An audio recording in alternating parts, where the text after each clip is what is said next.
Part 1. The beginning, when their worlds first touched. He was born on a quiet morning in a small town where the sun always rose gently and the wind carried the scent of fresh soil after rain. His parents named him Daniel, though everyone called him Danny. He grew up simple, barefoot in the fields, running under skies that seemed endless, chasing dragonflies and dreams that were still nameless.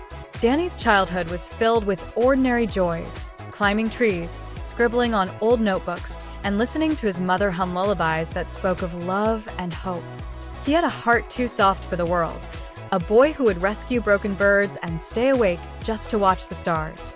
Deep inside, he always believed there was someone out there meant for him, a soul that would understand his silences, laugh at his simplest jokes, and hold his hand through every storm. Miles away, in another town, a girl named Elara was born under a sky blazing with colors of sunset. Her life was not as quiet as Danny's. It was filled with noise and chaos, traffic sounds, city lights, and the restless hum of ambition. But inside that chaos, Elara was a dreamer. She painted skies on old canvas boards, drew flowers on the margins of her school books, and whispered secrets to the moon from her window at night. Her childhood was bright yet lonely. Her parents loved her, but were always busy. So Elara found love in colors, in books, in music that made her heart soar. Like Danny, she believed in something magical. Though she didn't call it fate, she called it the day everything will make sense. And then that day came. It happened when they were 17, a summer afternoon, warm and heavy with the scent of blooming flowers. Danny had traveled to the city for a school competition. He wasn't used to the noise, the rush of strangers, the endless lines of cars.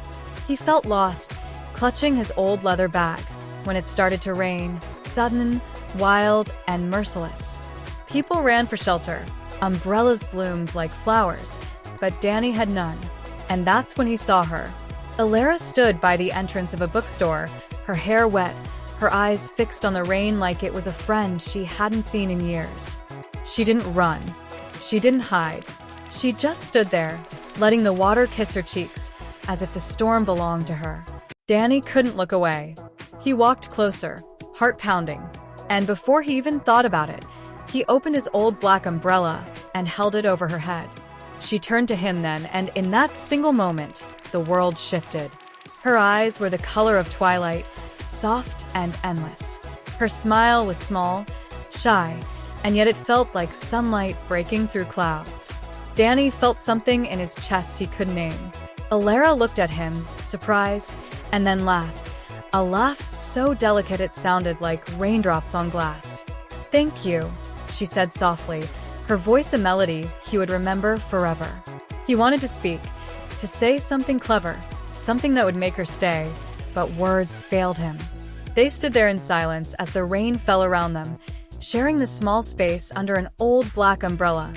Two strangers, yet somehow not strangers at all. When the rain stopped, she gave him a smile that would haunt his dreams for years to come, and walked away into the crowd. Danny stood frozen, watching her go, clutching the umbrella like it was the only proof that moment was real. He didn't know her name. He didn't know if he would ever see her again, but something deep inside whispered that this wasn't the end. It was only the beginning.